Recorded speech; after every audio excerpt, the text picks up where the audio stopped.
Well, good evening and welcome to Rangers Radio. Join myself, Foxchair, on the show tonight. It's JFK and Albert, commonly known as the Lightly Lads. How we doing, boys? Evening, Foxchair. Evening, Ox. How you doing, pal? How you doing, Jimmy? I'm all right, Albert. How you doing, son? I'm good, mate. I'm good. Good. My research is finished. Is finished. Homework's done. Never get a strap. I tell you what, you were a guy that took to studying naturally, Albert. Eh? Oh, sweating right. You got to see the state of me, all school books out, uniform. I had a lot of it, you know what I mean? I had the school cap on and everything. Right, your specialised subject class was the 70s. Quite a broad decade for the club, JFK? Yeah, it was a broad decade. Everything happened in the 70s, as we know. From the horrible to the good and the bad and the ugly, I suppose. Yeah. Very broad decade. There's a broad decade in society as well, Albert. A lot of changes, huh? Okay, it was one of the, I don't know, it's a defining decade, but it was definitely full with incident and naughtiness in some cases. But it's difficult to categorise it or put it into one sentence. But an interesting decade. Okay, so we'll get into the Rangers then. Obviously, you two were relatively young men at the time. We don't want to go into the details of your ages, but relatively young men. But would it be fair to say the 70s was your decade, JFK? Without a doubt, aye. Without a doubt, I would say that was the when I started to go and see the Rangers 66, 68 season. Wasn't going to a lot of games at age 9. But when I came into the 70s, that's when I was at home and away most games. So yeah, that's when I would say that when my big influence in Rangers did take off for me, mate. Albert? It's definitely. I mean, I hope you don't start asking house prices to me, because I was more interested in the price of caramels and Lucky Bags. But a penny dainty. Aye, you know what I'm saying, Jimmy. I struggled with that one. Right. But it was an enjoyable thing. It was an enjoyable time for me at that time as well, playing football and going to watch the Rangers, you know what I mean? Yeah. And in that time I started travelling about the country, mostly Scotland, not so much abroad, but definitely Scotland to see the Rangers. So it's some good memories for me, that. Yeah. What you're doing at the start of the decade's obviously different from what you're doing at the end, isn't it? You know what I mean? Yeah, you know. Okay, so we'll get into your team. We'll see where that takes us, and then I'm sure that Mr. Fox has got some trivia up his sleeve for you boys, because we know that he's a very, very intelligent senior secondary boys. Well, one is going to harm me. I don't know what tells you. Is it lured you any, Albert? Oh dear. Aye, definitely, aye. Definitely. You want to get me in that. You remember, Hammy was just like tipping off the edge of the world, mate. So. I thought it was fine. Some fine, upstanding members of the community went to Hammy. Yeah. But after second year, nannies were storing, mate. Yeah. Right. Great decade. Oh, I've just been told by Mr. Fox, you might need a pencil and a paper later. Oh, jeez, right. Oh, man. God, is I writing down now? It's all there. That, by the way, he might need a new address, I'll tell you, because I'll come after him. Oh, dear. Oh, some of your texts have been lovely, Albert. I don't know. I'll tell you, by the way. See, if I had to get a grip of you, had to rearrange your dangly bits, I'll tell you. Listen, it was very, very simple. Here was your criteria. You were to pick a team from the 1970s, 1970 to 1979, yeah? Yeah. And the only criteria was that they had to play the majority of their games in that decade. Very simple task, JFK. Yeah, well, it was quite simple when you told us at first, but myself and Albert are, as I say, with the abacus and everything between us, and we did manage. It was the players we had to leave out, Jimmy. Yeah, that was really annoying me the most. But we battered back and for it. Players that we wanted in the team, but obviously the criteria wouldn't allow us. Some would fall short by a short amount of games played in the era that they did so to the previous era, and obviously the one after that. So, but we've come up with a team, and it might give some people a bit of hilarity that the formation we've got. And the reason we've got this formation is because we wanted to put these players in the team. And maybe just because it was that it was all the team we could get. There were coaches who try to squeeze all their best players on the park. Would that be fair, Albert? I'll give you that. Aye. Yeah. Okay. All right, so we'll start with your goalkeeper. I don't think this will surprise a lot of people. Albert. Peter McCloy is a goalkeeper. All I really remember, I didn't think McCloy was a brilliant keeper, but what he did have was a giant kick out. If you remember in the Winners' Cup final, he could, for the Celtic end at Ibrox, he could basically launch the ball right down to the Paisley Road toll. You know what I mean? It was massive kick out. Not a bad shot stopper at times, not a bad shot stopper, but I didn't think he was Rangers' best keeper. But that's who was in our decade, and that's who we had to go with. All right, JFK. Aye, I will be same as Albert. You know, his height, at the Girford Lighthouse, it was his nickname. You know, he played for Crosshill Thistle and then Motherwell before we got him. I rated him. I mean, the 70s goalkeeper. We know what happened in 71, 72 era, but he was our mainstay goalkeeper at that moment in time. Considering that I don't think we had many great goalkeepers in the 70s, but Peter McCloy held it his own position. But yeah, seen him make some great saves, and I've seen him make some humdingers, mate. But that's what goalkeepers, that's what they do. And they make a bad mistake and it's highlighted. But Peter McCloy was our first choice all the way, mate. Okay. One of the things I didn't know about him lots was he had a huge influence in the dressing room. I never actually thought he'd come across as that, but listen to some comments about him that if there was any wage rises or bonuses to be paid, it was Big Peter who went in and negotiated it and held the management to task if they weren't getting their fair share. That's not a new trick, sending somebody 6'4" in to negotiate for you. Oh no, definitely. Aye. You don't know who the leaders are in the dressing room, really. You got different characters. Look what we've heard about Alan McGregor when the first time he met Mr. Green, he had his number for day one, didn't he? Aye. You know? Listen, Peter McCloy, 545 games for Rangers, yeah? Yeah. He maybe lost his place in the mid-70s to Stuart Kennedy, you know? Yeah, well, Stuart Kennedy was not a bad. He was not a bad goalkeeper, but I still don't think he was as good as Peter McCloy. For me, it's going to always be Peter McCloy. Stuart Kennedy made a few bad errors, but no, I'm still. We agreed it was going to have to be Peter McCloy, goalkeeper in the Winners' Cup team, mate. I like Kennedy, but the big thing with Kennedy was we get bluttered with Scotland. We played with Scotland. We get bluttered down at Wembley, and that sort of shattered his confidence a bit. It really did.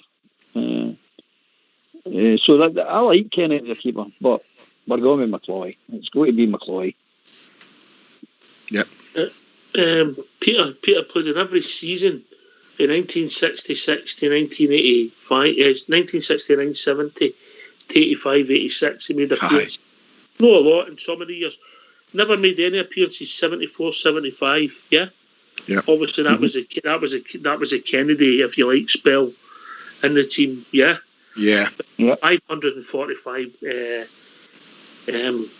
appearances, pretty remarkable, albeit for a goalie. It was his record there to be shot down. The reason I was going on to Kennedy is probably because of that 74-75 season when he went in, and that's when we sloped to 10 in a row and we won the league. So it's your memory in it. You get tainted with things like that throughout the years now. So, but it's remarkable record, remarkable longevity. It's unbelievable. What age was he? I wasn't quite sure what age he was when he stopped playing Ox. I don't know if you know that. He was born in 46, so he was roughly 40 when he chucked it, mate. Yeah, I mean... About the same age as McGregor now? Aye, roughly 40. And when he went into coaching with Souness, so he spanned right up to Souness, you know, remarkable. Yeah. Aye. He played till about he was 40, aye. Left us and went to Hearts. No Hearts. Oh God, I'd write Aye, about Hearts. somewhere. Was it Hearts? Aye. Aye, that's Hearts. Aye. Aye. Aye. When that was at 74, 75 was the Stuart Kennedy era. So I rated him as a goalkeeper for that time. Didn't do a lot of ranging times, but it was the best kicker of a ball I'd seen in a long time in a goalkeeper. As Albert said, he could kick it more or less for his goal line, and it would land in the other half goal line. So he had a good distribution of the ball that way. But error-wise, he did have a few errors in him, but that's what goalkeepers do, isn't it? But aye, definitely. All right, okay. Peter McCoy. I don't think people would be shocked at that. I didn't realise his father was also a professional goalie, Albert. I didn't know that. Was it? Aye. Well, the guys... Who did he play with? Jimmy McCoy. I'll check it out for you, yeah? Huh? Yeah, but... so there you go. Okay, in goal, Peter McCoy, the Girvan Lighthouse. Okay. Right, how many defenders have you got? Right, well, we decided on 3 at the back. All right, 3 at the back. Okay, right. We'll start with your right-sided defender. Well, it can only be one player. It's a right-sided defender, and that's Sandy. Sandy in Royal Blue, isn't it? Sandy Jardine. Sandy Jardine. It's got to be Sandy. What a player he was. What a player. What an engine he had in him. Fantastic player. Something in the days it very rarely happens nowadays is that signing players straight for like junior football. We signed him for Edinburgh Athletic. And what a player he was, mate. What a fantastic player. And he left us obviously and he went to Hearts as well. But it was a joy to sit, or stand that was at that time behind the goal at the Stairway 13 for a few years and watch Sandy Jardine strut his stuff, mate. Privileged that, as I say, I went to see Rangers, started going 66, 67 season, but it wasn't in the 1970-71 season that I was going regularly to see Rangers and Sandy was there. Absolutely tremendous player, loved him. World-class player. One of the very few players at that time you could say was a world-class. I know the guys last night were talking about some 60s players, but Sandy Jardine was it, definitely. All right. 657 appearances for Rangers, 28 as substitute. So in total, 685 appearances, 84 goals, 30 penalties, 1 red card, which was home to Kilmarnock in 1971. Mm-hmm. He must have wanted in the bath early. A fantastic player who played for us for 1966-67. I believe he came into the team after the Berwick result, Albert. Aye, he's a fantastic player. I'm going to say, and I know we're doing the 60s yesterday, last night, but from my point of view, Jardine, for now, for when he came into the team, so I'm taking it for the 70s because we were doing the 70s, to present day, he's been the best right back we've ever had. And we've set some cracking right backs, but Sandy Jardine was fantastic, absolutely fantastic. And he was also put into the midfield as well, so he could basically play the 2 positions. And sometimes he played the 2 positions at the same time. He was a fantastic player. And then he became a fantastic ambassador for the club and an all-round good guy. Definitely an all-round good guy. All right, made his debut as an 18-year-old, Albert. Was it? 66. Aye, well, 67. 67 after Berwick, made his way into... And there's no many players played in 2 European finals, is there? No. You're right, aye. Right. So he was up there. Aye, okay. I don't think there'll be many arguments about that. The late great. Yeah, he was one of the few players who've got in my team that me and Jimmy are really, really happy about. I just get the feeling you weren't happy at all. No, I wasn't happy, mate. I just wasn't happy. My toys were definitely out the pram. Definitely out the pram, mate. So I'm running about that kitchen. I'm running out that living room, kicking everything. The end that moved, I'm kicking it. Oh dear. Oh dear. I couldn't give you any more clues about the guy you put in the team. I couldn't be any more subtle. I'll be trying to help you, but we'll come to that later. Yeah, Right, you ended up having me putting Walter Smith in the team or not at one point. He went on to, after playing for Hearts, he went on to become assistant manager to Wee Doddy. Aye.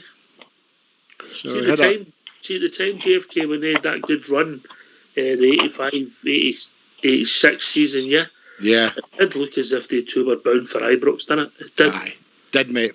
I think everybody thought that. That seemed to be the general talk at that time. You're 100%. Yeah, but obviously Graham Souness come in the door and the rest of Yep. us. Yep. Okay, Sandy Jardine, right in defence. Central defence. Centre defence is Colin. Bomber. Big Colin. Good God. Jackson, yeah. Yep, Colin Jackson. Yeah. All right, okay. Great player, brave, good in the air. A stalwart in that team in the 70s, Albert. Aye. I think he went about 17 years or something before he got into the team. He went a long, long time before he got into the team. But once he got into the team, he established himself.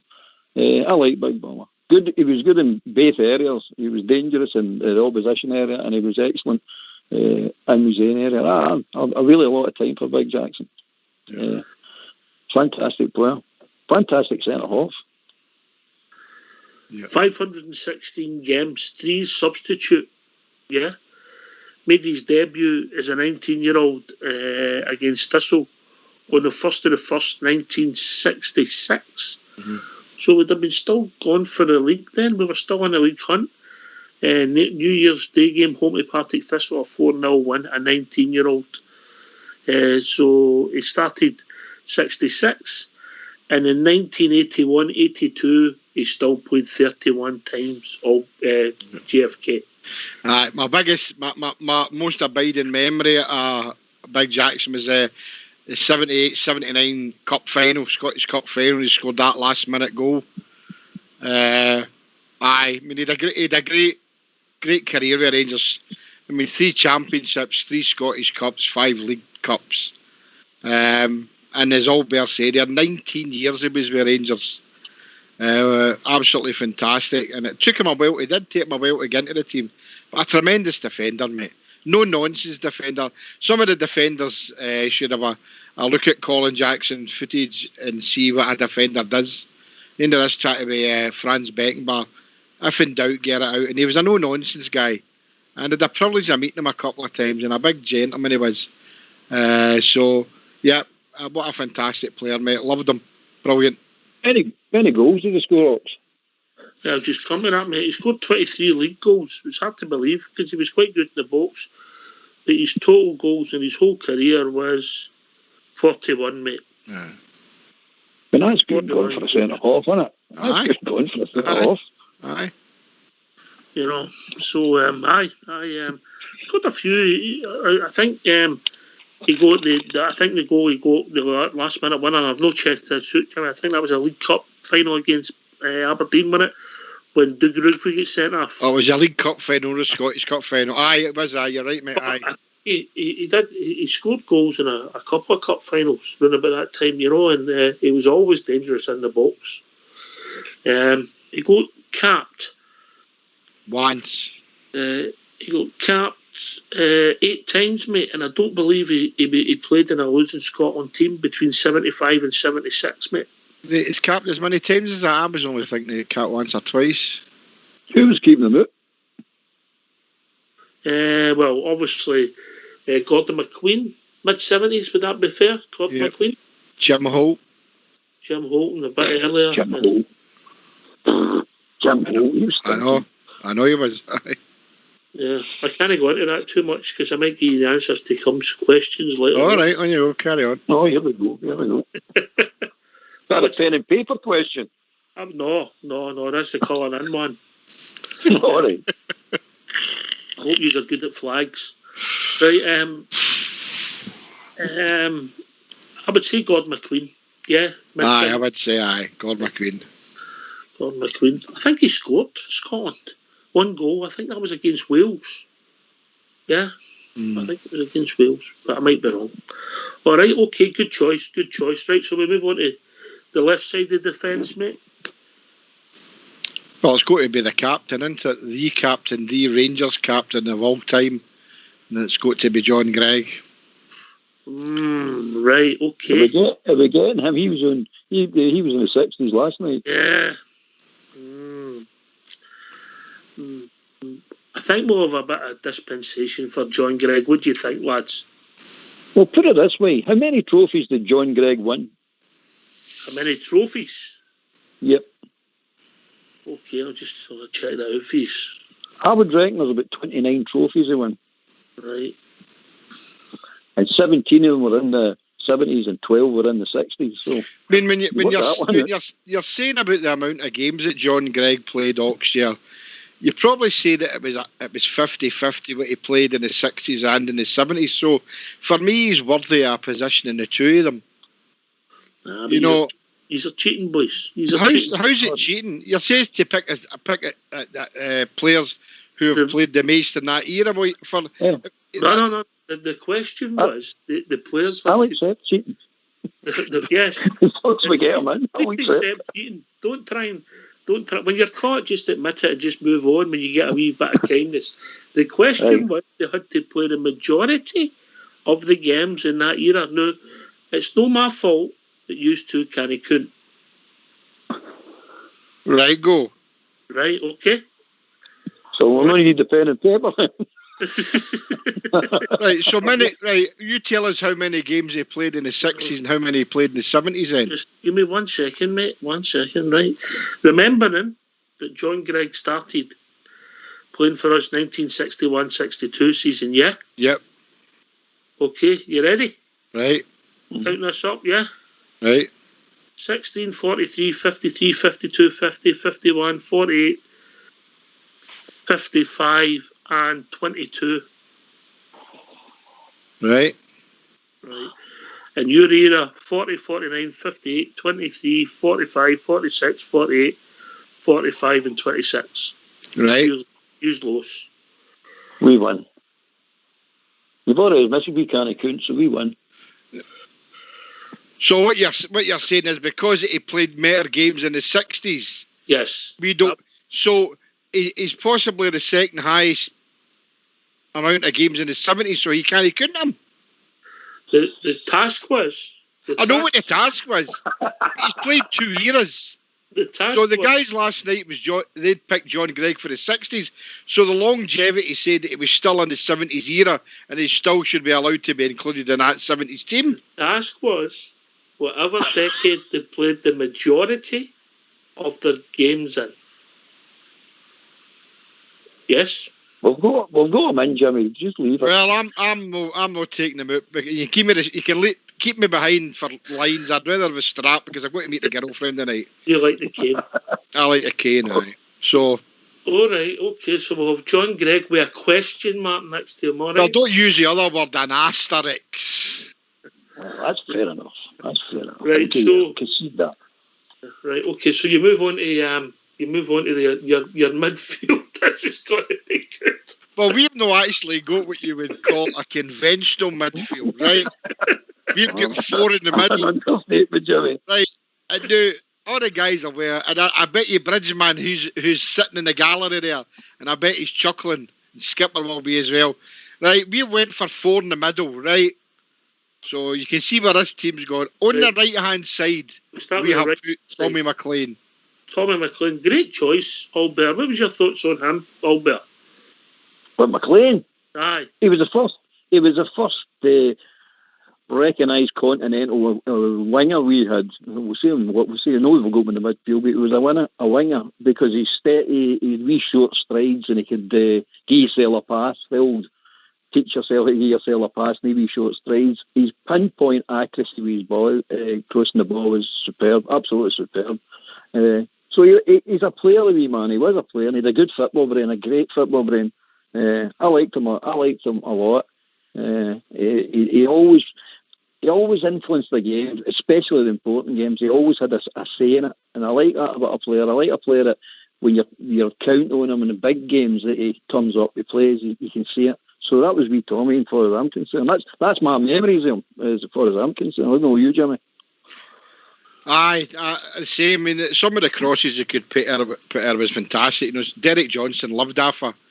The crosses for Tommy McLean. He said it himself, and I've watched Derek Johnson many times saying that. I mean, I wouldn't have scored half the goals it hadn't been for Tommy McLean. The way he could ping a ball here for the right wing, and I know he was brought to Rangers as a midfielder, basically, but he was a winger. But we decided we had to have him in the team, you know. And I think everybody recognises that Tommy McLean was a class player. Things he could do with a ball was absolutely fantastic. Some players now can't even do it. It was like they always say it was like the ball was glued to his feet. Absolutely wonderful player. Loved him. Brilliant player. In the two treble winning seasons of 75-76 and 77-78, he played 96 games in the two seasons. Yeah. Just for some of the younger listeners, Albert, what height was he? He's about 3 feet. He's not much bigger than Tom Thumb. He was 5'2". He was tiny. Yeah. You know, and he had that to come out to become a professional football player, so he must have had a big heart, JFK. Aye. Is that, you know, again, I mean, during that era, watching Rangers, and I heard Bridgeman and Skipper saying you had a better chance of meeting your heroes in the 60s and 70s and sometimes in the 80s, but the 70s, you know, you did meet the players, got walking to the game and things like that. And I met Tommy McLean maybe a dozen times, and he's a fantastic man, a brilliant man, and I love him to bits. And what a player he was. Obviously, he was the funny side of the two brothers. Wasn't he? His brother was the manager of Dundee United. But it was a tricky beat. Another brother was a manager as well, Wally McLean. Wally McLean, I think, was Alloa and East Fife and teams like that. He ended up. And Kilmarnock, I think he might have done Kilmarnock as well. I'm not sure, but I need to check. He also played over 216 league matches for Kilmarnock, mate. For us, 300 league matches in total, about 456 or something. Tommy McLean. Great choice. And I mean, after he finished playing with Rangers, you know, I mean, he became an assistant manager. He was involved with the club, and I think he managed this as a caretaker basis at one time. He did, but then he went on to be the manager of Morton, Motherwell, Hearts, Wraith Rovers and Dundee United, and then he come back to Rangers and he was under 19s or 20s coach. So he's got a good pedigree that way, you know what I mean? You could basically make two of them out of George E.K., you know what I mean? So you could make two Tommy McLeans out of him. Aye. Oh, fantastic. One of the original Tanner ball players, Oxtia. Aye, okay, mate. I think he was about 5'4", and to play that long at a professional level and a successful Kilmarnock team. There's not many players in Scotland winning the league with two teams. He's one of them, isn't he? Yep. Aye, under Waddle. Aye, in Kilmarnock, aye. So, got to take your hat off to him, longevity. Yep. Just checking, did he get any caps? I think he did. I think he did. 6. Aye. 6 caps, 1 goal. 6 caps, 1 goal. Aye, okay, good choice. And we'll go to the left here. This amazing team user having. Do you want to do the honours this time, Albert? I don't know what we're doing. All right. Well, because these are players that we wanted in our team, and we got John Gregg eventually with an asterisk, but and this is where we get all the guffaws, we are going to put Alec Miller in there. Oh. Right, I said Tommy McLean was a good choice, right? Right. I know he's a struggling, but Alec Miller, right? Okay, who was a stalwart? Who was a stalwart? Very good friend of the Bridgemans, I might add, yeah? Right. Okay, how many games do you reckon Alec Miller played for us? You better ask Albert.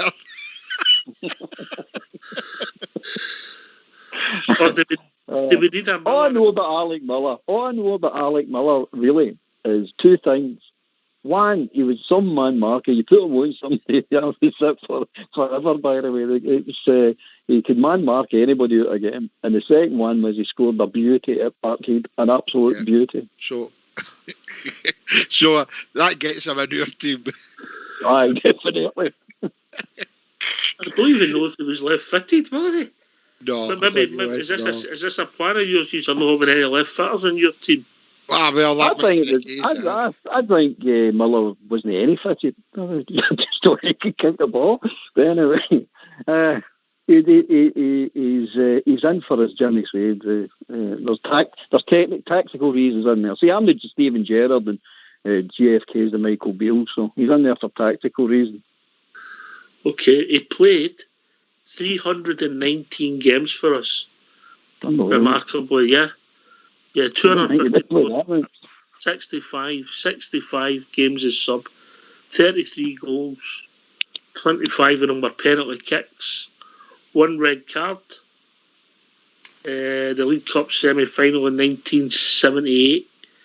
I think him and Johnny Doyle had a wee fight that night, if I remember right. Might be wrong. We won 3-2. And I think we beat Aberdeen in the final on them. Right, okay, Alec Miller. All right, okay. The number of games he played, he was with us as made his debut as a 19-year-old kid. And in 1971, after signing for the club, he won substitute appearance. In 1969, scored as a 21-year-old, and then was still playing for us. In one substitute appearance and one appearance in 1982-83 season. So he was with us a lot, a long number of years, played a lot of games in the mid-70s. The treble-winning team of 1975-76, he made 44 appearances. The team that won with Colin Steen scored at Easter Road, he made 26 appearances, 22 starts. The 77-78 treble season, 24 starts and 12 substitute appearances. So it was a constant, GFK. Well, he definitely was, mate. Definitely was. And I rate him as he's another one, another no nonsense. And I remember the game when he hit the daisy cutter against them, at Park Eden. It was a great goal. But for me, he gets in merit, mate, and me and Albert agreed that he should be in the team, and you've just said the amount of games that he played, and so for us, Alec Miller. Okay, mate. Okay. He's been only a respected coach in all, hasn't he? He's been a coach with a few teams. Liverpool, I know he ended up as well. He's well thought in the game. Did he manage Hibs and Aberdeen as well? Yeah, he did. I think he managed Hibs. I'm not sure about Aberdeen. Maybe Aberdeen. I knew it was Hibs. But he's well respected, and his knowledge was sort of ahead of its time. The sort of systems he was trying to play at the time. But he's well taught. Okay. Anyway. All right. I'll give you that. They would have been soft. That'd be quite a soft left side. John Greig and Alec Miller. Right. Okay. But you know about better swapping the two run, putting Greig in the midfield. Maybe so, but John Greig was a stalwart at number 3, so I know John Greig was a good number 4 and all, but we'll stick with our team. We're not going to change it. We're happy with that. Put it this way, Ox. Nobody's getting down our left hand side. Nobody. Online about John Greig being in your team for the other team, so it's still got an asterisk next to his name. Fox is going to judging that at the end of your team. Right, okay. All right. So the middle of your midfield, this should be good. You want a 2 or you want 1? 1 at a time. Right, we'll give you the first one, which is V. Doddy, Alec McDonald. Oh, what can I say, mate? Over to you, GFK. What a player. My great memory of Alec McDonald was the flying header in the cup final against Hearts, wasn't it? Flying header was against them. Against them, I know, as well, aye. You know, aye. Great player. Now, Alec McDonald, he just came to Ibrox the season after I started to go to the football a wee bit more often. I think it was 68, we signed him 69. And then he was a stalwart in the team after that, mate. Absolutely wonderful player. He's reading a game. Do you know, at times when I watch Stephen Davis, I see a bit Alec McDonald in him as well. And he's an absolutely wonderful player he was. He could read a game fantastically and pick a player out, and he had no fear in him. Loved him, mate. Great player. And all Barry had agreed with me, so that's why we picked Alan McDonald. Okay. Albert. I totally agree with Jimmy. He's also a great engine. He had a great engine and he had a nice range of passing as well. Very accurate. Great wee player. Great wee player. One of the wee players that see if you're in a battle and it's a hard game. He always turned up. He's always there. You could count on him on a football park. Never shied away from anything. Get tore right in. But a really cultured wee player at times as well because he had an eye for a great pass. He really did. But his engine up and down, great, fantastic.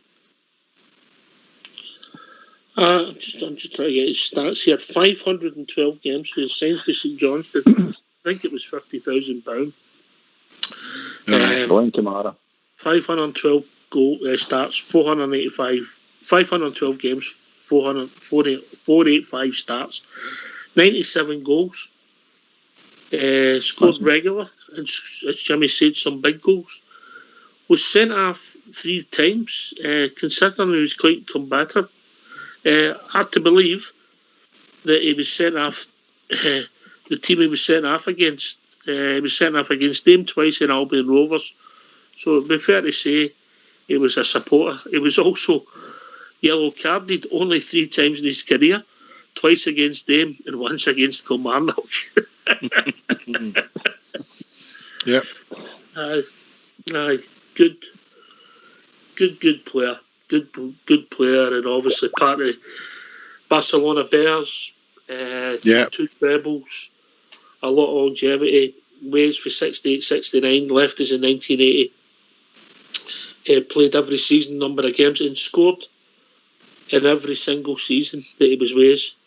Yep. Even as he became a veteran in 1979-80, 34 appearances, 6 as sub, and still managed 5 goals. GFK. Aye, great player. Do you know? See, we're running to get to the Cup Winners' Cup final, obviously, and win it in '72. That season, Alan McDonald was absolutely fantastic, mate. Absolutely fantastic. He was. Some of his play. I think it was against the French team in the first or second round, Rennes, and they tore him to bits. He's an absolutely sublime player at times, and I'd love to see him playing in the Premiership now because they'd be hacking him doing every game, mate, because his reading of a game is absolutely fantastic, and I really think that Hall of Famer, definitely Alan McDonald. He left us and went to Hearts. He played in every game in the road to Barcelona and the final. Yep. That says it all, huh? Oh, aye, definitely. He's one of the few players I know, Jimmy. I was just thinking that he could actually fit into the system we're playing at the moment quite easily. That's what I'm saying. It reminds me of Stephen Davis a lot. I see Stephen Davis play. He reminds me a lot of that. Is that all, Chair? The snooker player. Aye. Steve. The biggest compliment I can give Alan McDonald, if he hadn't been on the park, he'd have been beside us in the terraces. Oh, definitely. Aye. Okay, Alan McDonald, okay. I know this is where this team gets attacking, so it's sort of 3 in the midfield and then we're moving into the forwards. Is that fair? No, we've got one more midfielder. We're waiting for a bit of dig in the midfield, which I think we are missing here a lot in this day and age. And for me, as a midfield player, I know when we brought him as a centre back, but we decided to put in the middle there as Tam Forsyth. All right, as a ball winner. Yeah, as a ball winner. We decided, I think in the present team, I think we like that, but Tam Forsyth epitomised that for me. So we struggled about playing him either centre back or in the middle, and we decided to play him in the middle because we're looking for a good ball winner in there. And for me, and Albert, Tam Forsyth is that man. Oh, he's definitely that man. But as you heard me saying earlier on there, Ox, Jimmy's a bit of a Michael Beale, right? So his thinking behind that was if we had to change formations at any time, because we like to be a bit flexible in our teams, me and Jimmy do. Yes. So yes. we put him in there so we could trap him back next to Jackson and push Jarman and Greg further up into the midfield. A bit similar to what they do today, you know what I mean? But me and Jimmy done that in the 70s, no? So that's another reason he's in there. God used to talk some rubbish, didn't you? Yep, absolutely. But it mate. sounds 10 good. out of 10 for rubbish. Oh, brilliant. Listen, his first goal for the club, do you remember it? Was that the cup final? No. Aye, it was, aye. Aye. Oh, I was at that game, I know. His I first missed a goal. trial for Paisley to go to that game as well. Funny enough, remember Rich that. missed that trial that day as well, but that's another story. The 5th of the 5th, 1973, he got the winner in the Centenary Scottish Cup final, so he'll always be in the Scottish football's history, big time. Obviously, 325 games, 7 substitutes appearances, 6 goals. One of the hardest players we've ever seen. One of the best tackles ever seen in Roger, mate. Playing for Scotland against England. Remember that tackle? Against Mike Shannon. Yeah. Yep. Yeah, He got caught a cart horse before that game, remember? They were calling him a cart horse. And then he pulled out that tackle. You're going, there you are. A cart horse can't do that, mate. I like Big Jaws. He's a superb player. Absolute superb battler. A great player. Tommy McLean was his pal. Yeah. 22 caps, mate. 22 caps. Went to Argentina. A great player. And I don't know what you think. I think he started getting some injuries for us. And I think even though they weren't the greatest of friends, John Gregg and Tom Forsyth, I think he couldn't replace him in the team, John Gregg, because when you look at it for 78, 79, he didn't make a lot of appearances, 17, 16, 15, 12. And before that, it was in the 30s, high 20s, he was making appearances in the league team. So we couldn't find a guy to replace him. He was maybe just that jigsaw that John Gregg couldn't get in the early 80s. Yeah, definitely, mate. Definitely. Yeah, wonderful player, mate. Wonderful player. Is that right? So that's a 3-4-3, yeah? 3-4-2-1 we're playing, mate. 4-2-1, okay, right, carry on. But we're 2 sitting behind our striker, and these guys are strikers, right? The first one is Derek Parlane. Derek Parlane, the king of Ibrox Park, yeah? And what a smash, what a great fella. First and foremost. What a chanter he is. Aye, he's a gentleman, an absolute gentleman. One of his gentlemen. His father played for us and scored against them, and so did Derek. So that's some stat all better, isn't it? No, that's a wee bit of history. I didn't know again. I didn't know his father played for us. When was that? When did he play? 40s? 40s, mate, aye. Yeah. Jimmy Parlane, yeah? Yeah. Jimmy Parlane. Yep, he scored against away to Celtic in 1946, yeah? I don't know if that's ever been done. Derek Parlane, 303 games for us, 112 goals, 49 substitute appearances. Would it be fair to say that arguably one of his greatest moments would have been as an 18-year-old when he scores a goal in the semi-final of the Cup Winners' Cup? 18-year-old, 350 days. Would that be fair, JFK? We won 2-0 that night. Aye. Right. Aye, 2-0. Aye. I was in the old Centenary stand that night with big Macaulay and Chazo and them were screaming like mad. You wouldn't have been what number did they have on his back? You wouldn't have been in the Centenary stand. Well, in that area. And the shed, aye. In the shed. I still call it Centenary stand, but in that shed, but you know, the benches and all that. But I remember what a fantastic player. Again, like I said earlier on, about in the 70s, I met Derek Parlane 3 or 4 times, and as you say, he's an absolute gentleman. I was at a night out one night, and by God, he can hold a tune, mate. So very nice man. I met him in a function down in Dumbarton, because he came for that area, didn't he? Came for Helmsborough, Rue or something down there. So he's a wonderful, wonderful player, mate. No, very underestimated player, I think. A lot of Rangers fans, I feel, didn't appreciate him at times. Just sometimes you looked a bit lazy, but he was a great player. fantastic player. I mean, didn't make his name for himself, didn't south and over a wee while. Albert, that game that he played against Bayern Munich, who were a fabulous team, yeah, let's no kid ourselves. It was a great result for us that night, you know. He played in midfield that night. That's right, he played number 8. Yeah. He's number 8 when he's back. He played in the Elsie Collins position. He then, when he left us, he played for Leeds United, 1883. And then he also he played in Man City, 50 games there, Swansea, 85. And then, obviously, he had a career in professional football, about 20 years. You know who the manager was that brought him to Man City? Billy McNeil. Yeah. 12 Scotland caps, 1 goal. 12 Scotland caps. Aye. Well, again, he didn't play in Barcelona. He was on the bench, one of the substitutes, but he played his part in getting us there and scoring a marvellous goal. All better. He did. Aye, in the semi-final against Bayern Munich. As you say, a great team, that Bayern Munich. I'm sure Bob Gerrard will run that team after us later on if he comes on, because he knows quite a lot about his team. But aye, Derek, excellent player. As long with Jimmy there, he just he never got appreciated in my opinion. And he never really gets mentioned when you're mentioning great teams and great players. But he was a great player. He was a good player. He really was. A lot of time for him. And more flexible than a lot of people give him credit for. Not, I mean, as you said, Ox, he played in the midfield that night, and that was against practically the German national team. Remember, I think there's a Miss World who would also agree that Derek Parlane was very flexible. Right, okay, so we'll move on to your next. Will you get 2 left, right, on next forwards? Yeah.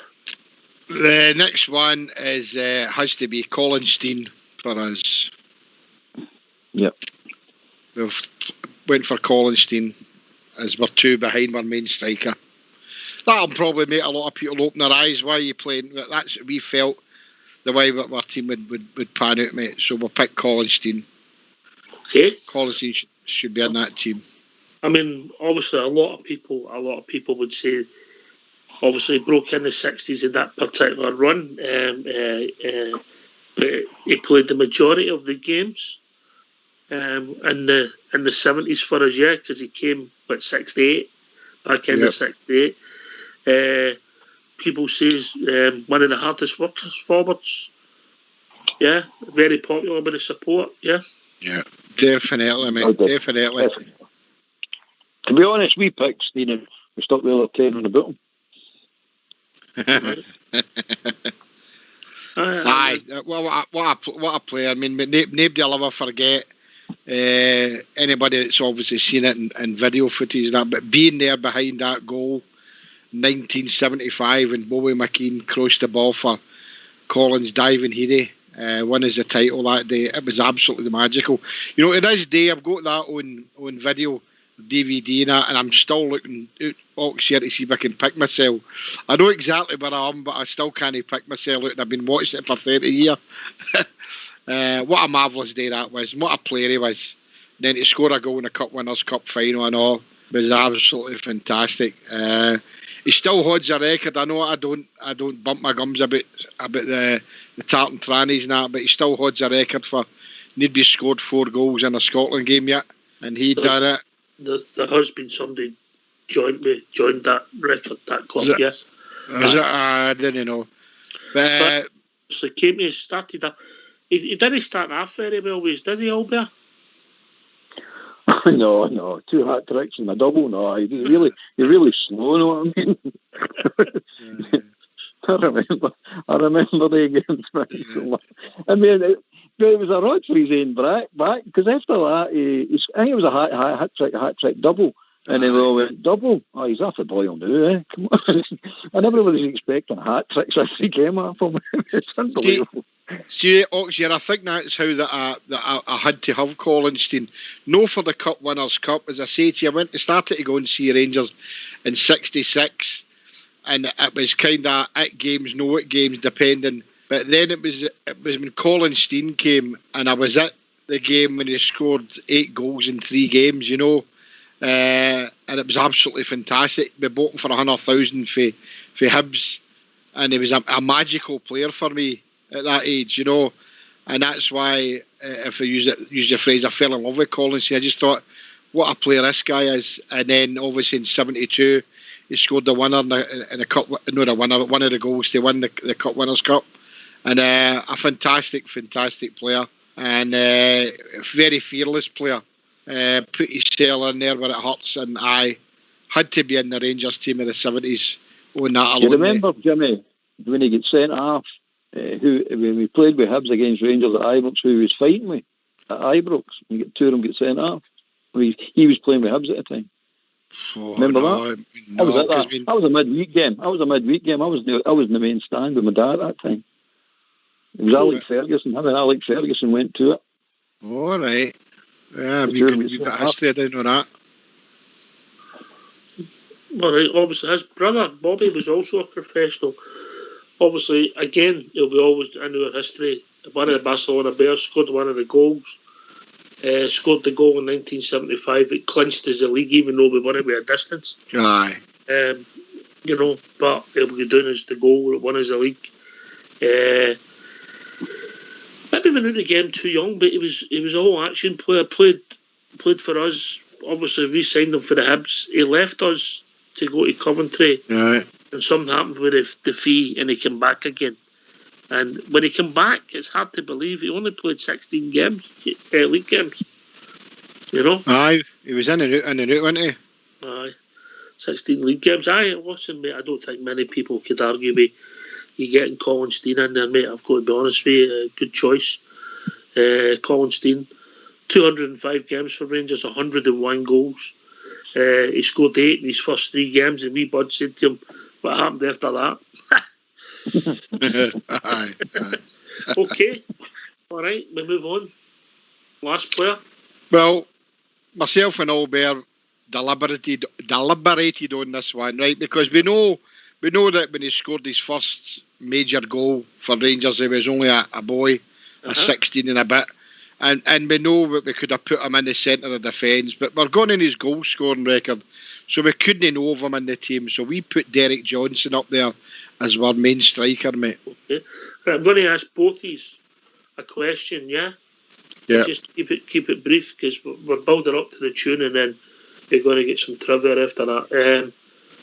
Centre half or centre forward? JFK?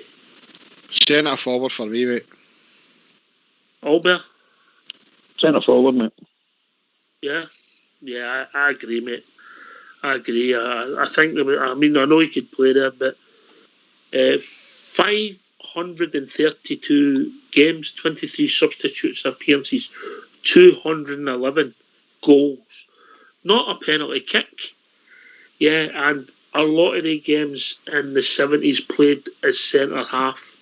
Remarkable record. The best header of the ball we've ever had. Oh, without a doubt, mate. In that era, I mean, the goal in the cup final when he out jumps Big McNeil. That was what a goal that was for a young boy at that. But he scored a few crackers after that, as we saw. I mean, the archives that you're seeing, what a player he is, But it's you use the word privilege to actually say that being there as a Rangers fan and watching a player like Derek Johnson in the flesh was an absolute joy, mate. He was a fantastic player. Scored some wonderful goals. He wasn't the quickest with the boys, we know, but he was in the right place, right time. He could read a game in the penalty box. Great player, mate. Striker, brilliant. Better striker than he was a defender. Though he could defend. No, he was a decent defender and all. Can't take that away from him. But as a striker, got to be our number one striker, mate. All right. In the league in 1977-78, 33 appearances, 25 goals.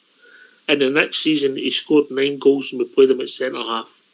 Yeah. I couldn't understand it, and I still don't understand it. Yeah. No, that was a big talking point at that time as well, what you're saying there, Rox. Nobody could understand why that had happened, but it did. I think he requested it. I think he asked to play centre half. We made him captain, and he asked to play at centre half. Yeah. Yeah. Only Derek will know, but one of the all-time greats, whether we like it or no, scored as a 16-year-old boy in a League Cup final. Part of the Barcelona Bears, where he played at centre back.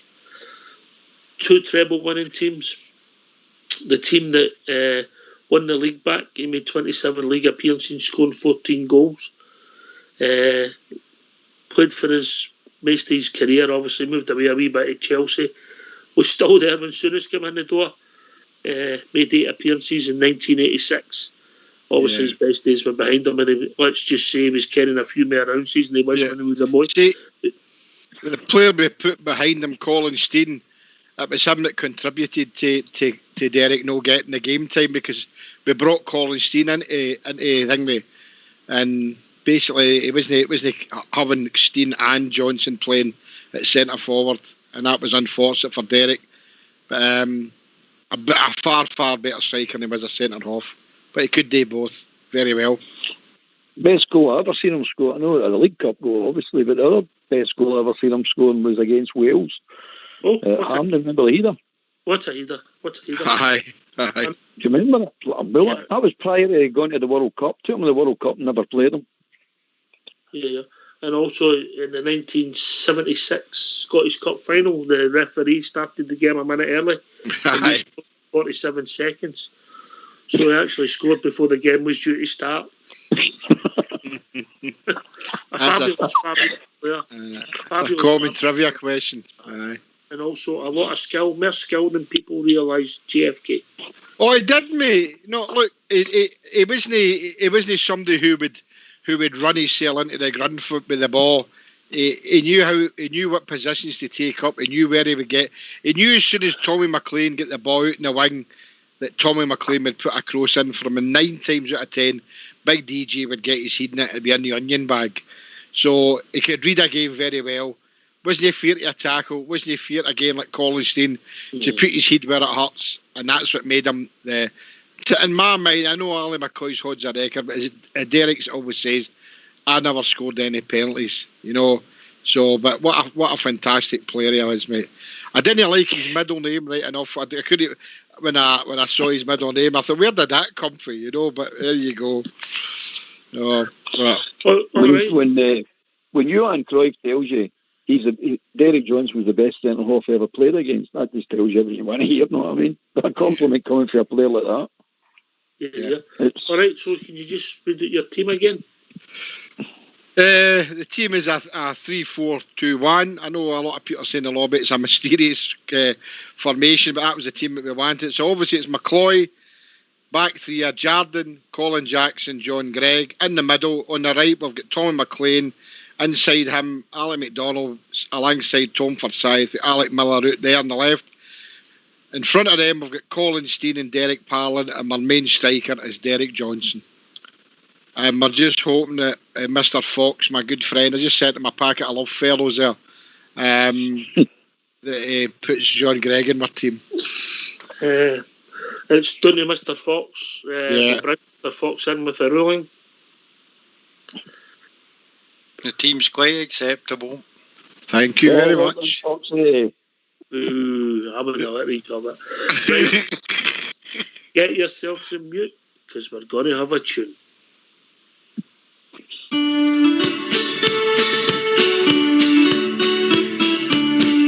We went to Barcelona, the Rangers for to see, and when we reached the stadium, our hearts filled up with glee. There were so many Scotsmen all ready for the fray.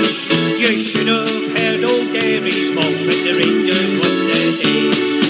Oh Barcelona, oh don't you cry for me, for the Dynamo they scored 2 goals, but the Rangers they scored 3.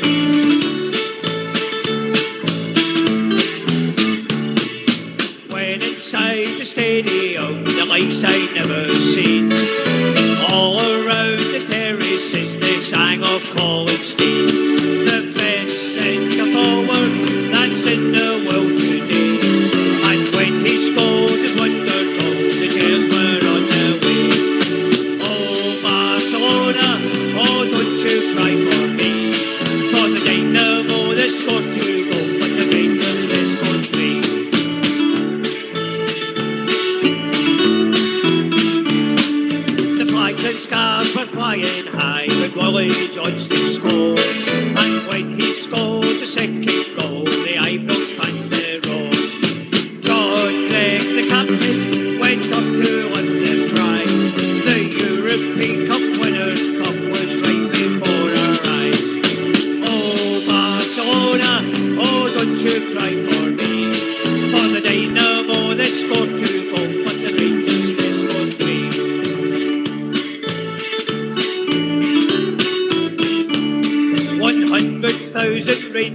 fans from the Glasgow streets.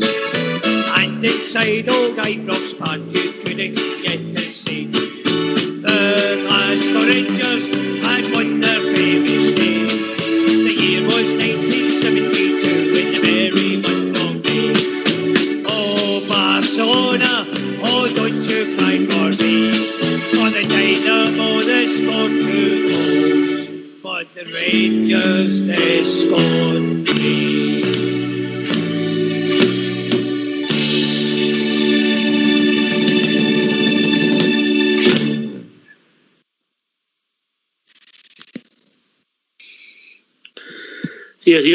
Here. All right, Yeah, okay. yeah.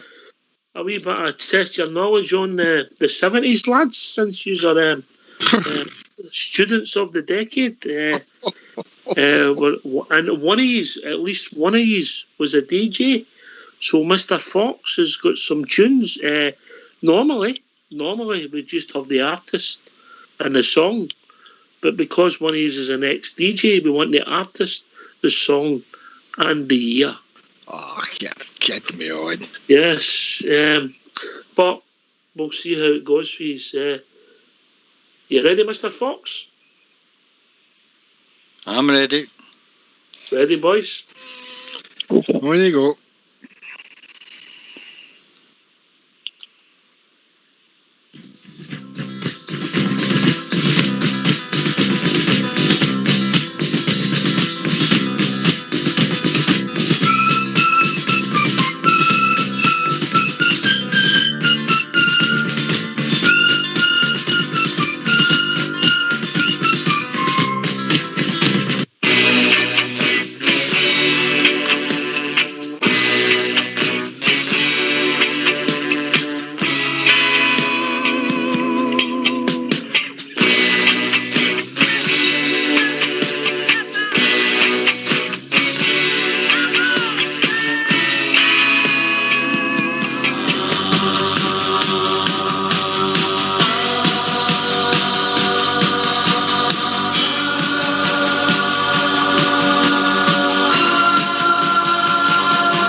Right, there was 10. There was 10 there. I'll be honest with you, JFK. I get 3. Yeah, you sick. I don't think I was ever going to come to an end there. All right, pass your homework to Fox. Right, we're ready, Fox. I'm ready. Number Yeah. 1, boys. What was it? I know what it is. Do you know what it is? Billy, don't be a hero. Yeah.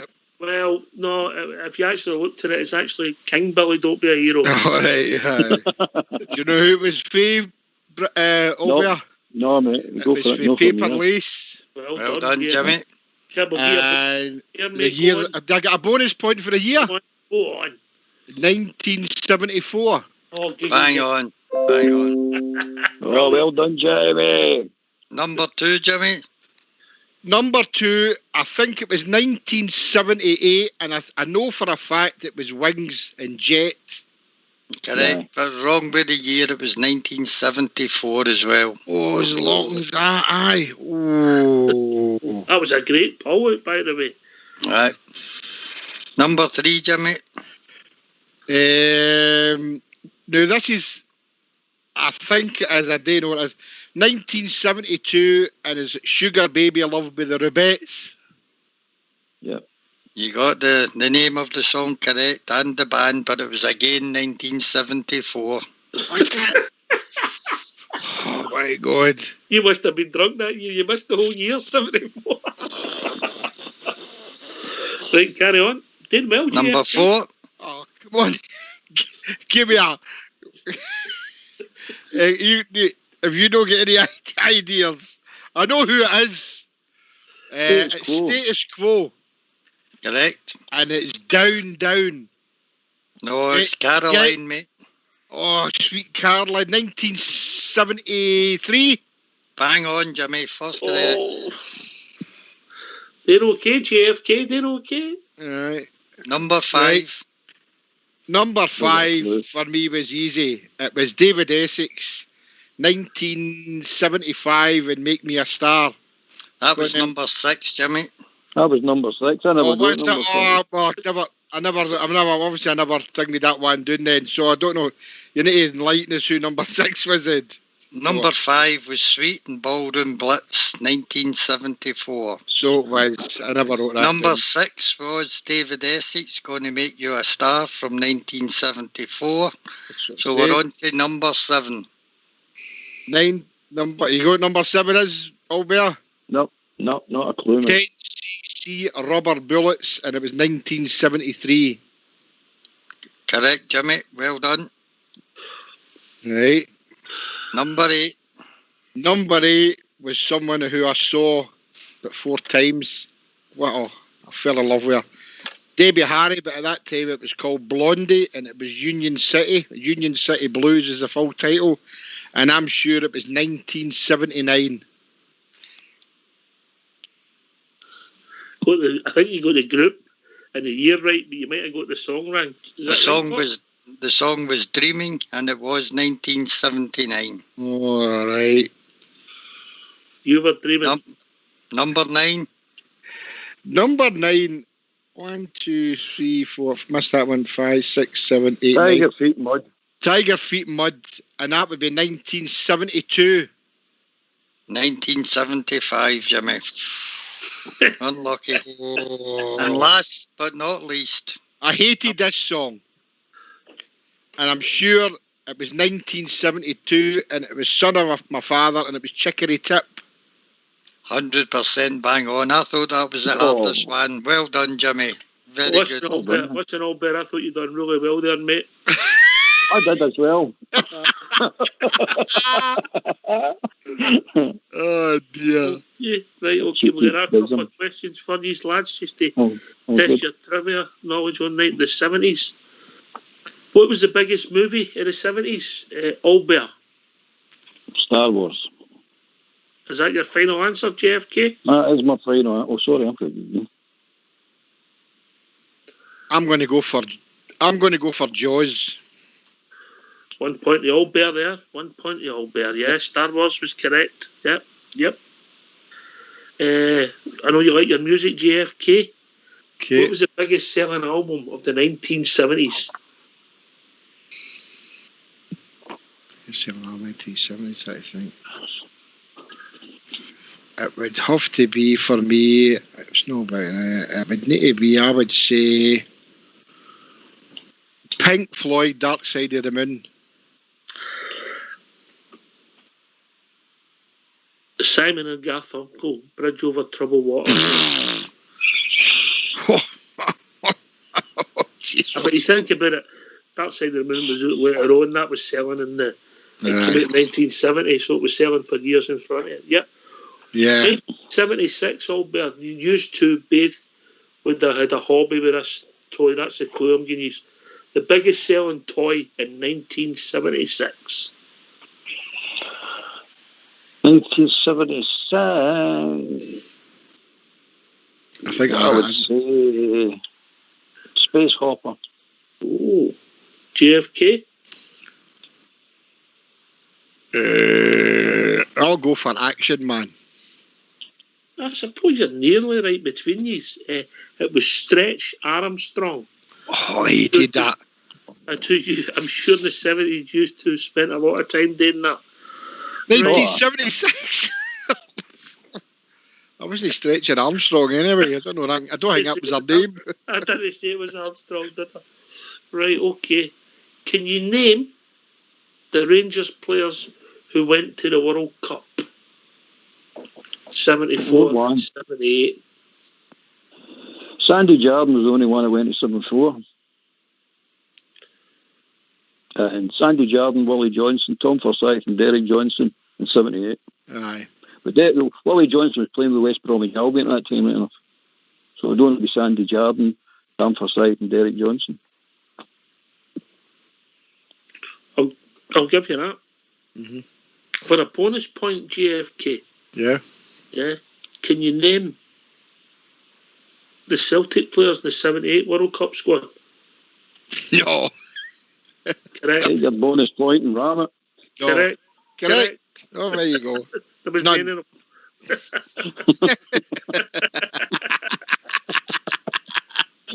Oh, dear. All right. Fox, the boys done all right? Oh, just one question for you. Two more questions for you. Who scored Rangers' first goal of the decade and who scored Rangers' last goal of the decade? They have got something in common. Jeez, oh man.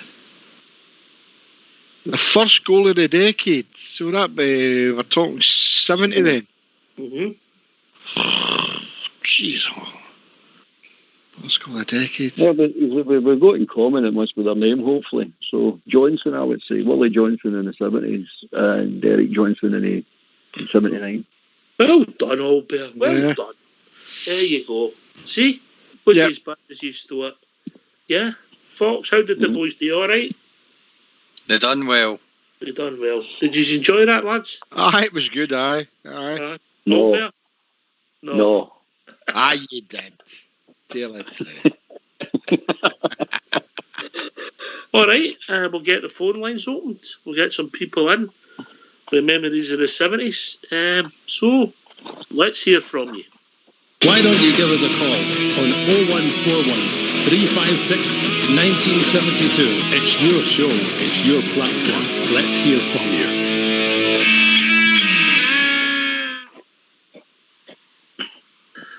It's quite funny with the last goal and the first goal of the decade, boys.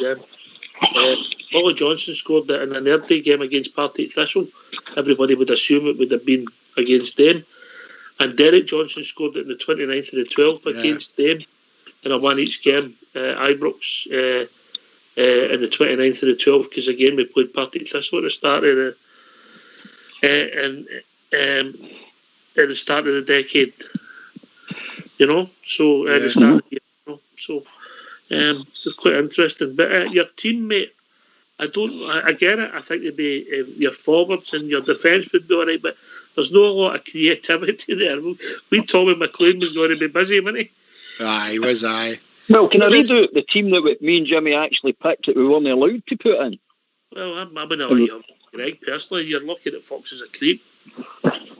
The team we actually wanted to put was McCloy, Jarden, Gregg Forsyth, Jackson, Smith, McLean, Russell, Steen, McDonald, and either Willie Johnson or Bobby McKean. That was the team we wanted to put in, but we weren't allowed to put it in. You had a lot of problems with Andy Pedman, didn't you? We did, aye. We both wanted Andy Pedman in, but no, unfortunately, couldn't be there. I was saying to Albert, a lot of people out there in the lobby, some will, some will no, but Andy Pedman was a cultured player, mate. And very unfortunate he got injured the week leading up to the Cup Winners' Cup final, and it was at Love Street. And I was at the game, and we played him in a friendly, and we won 9-2. It was a warm-up game before we went to Barcelona, and he got injured in the game. Andy Pedman was a cracking player, mate. I really liked him. He was the first player to declare he was diabetic as well. Yep. I remember that. Right. There was a big hullabaloo about that. Yeah. Aye. Okay, all right, okay. Well done, lads. I enjoyed it. Yeah, it was good. See that centenary stand you're talking about, Jimmy? Do you know that it was the council that built that, wasn't it? Rangers Aye. about that. Aye. The council put the stupid benches in there. Yeah. Rangers wouldn't build it. I know I said scenery stand, but it was a shed, wasn't it? We called it the shed. But still, when they put the benches in, it was for the centenary year. Aye. You remember who we played in our centenary year in the friendly? Arsenal. Arsenal was always Arsenal. We played every year. Ajax. No, we Was played.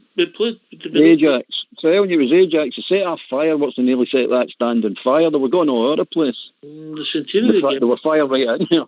The centenary game was against Arsenal, mate. No, no one I remember. Are you not thinking I remember Ajax. Are you not thinking of the first Super Cup final? No, I don't think so. I remember fireworks. Here, mate. Maybe I'm older.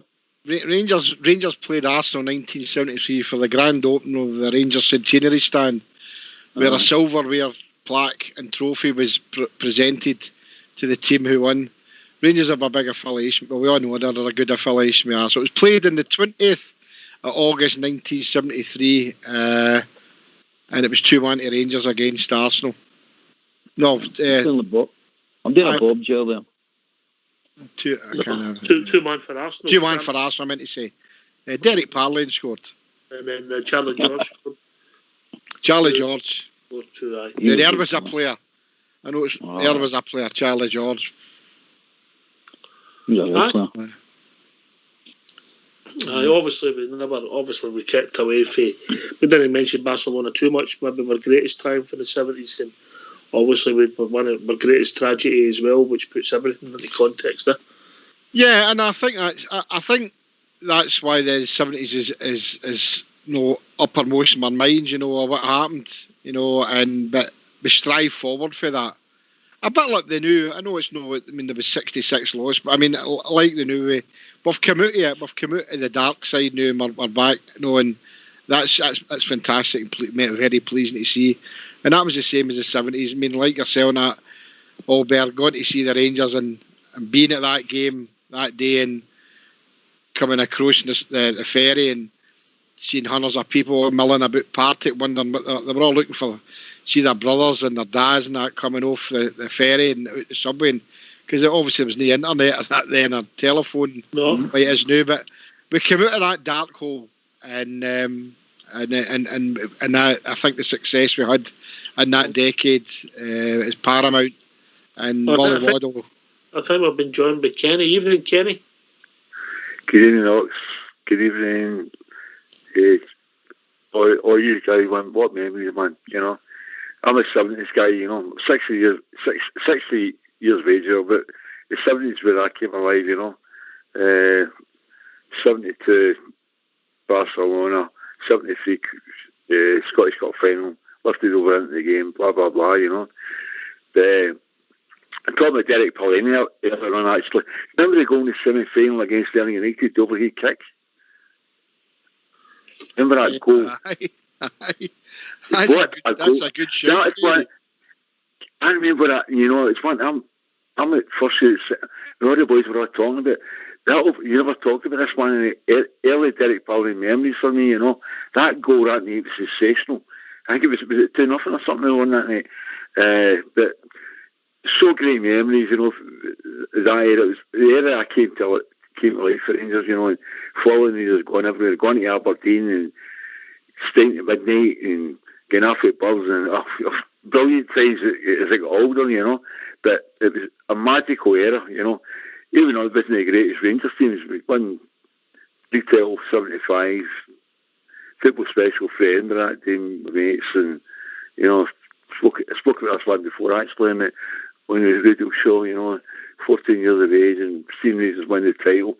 Much but the young generation now, the young Rangers fans have went through not seeing Rangers win the title up to a couple of weeks ago. I got a wee granddaughter at Ibrox 2 weeks ago, by the way. I'm not going to be scared to admit it. She was at Ibrox with me, tapped my shoulder with a Union Jack and just like, remember the banners at Celtic Park years ago? All your grandchildren with Celtic supporters? Aye, right. So they will. No chance. My wee beautiful blonde-haired granddaughter was tapped my shoulder at Ibrox that Sunday, and I'm proud to say that. But the memories for the memories for the 70s, you know, it goes on and on, you know. 75 is special, you know. 76 trebles, 77 well damn squid, but 78, 79 we should have won the league. But following Rangers all my life in through the 70s, I get so emotional about Rangers, you know. I'm 6 years of age and Rangers gave me great enjoyment in my life, you know. Cheers, Kenny. Cheers, mate. Just hang on. We've also been joined by Andy for Leeds. Evening, Andrew. Good evening, chaps. I'd like to give 10 points to Albert straight away for you can stick your bonus bar up your ass. I like that one. That was good.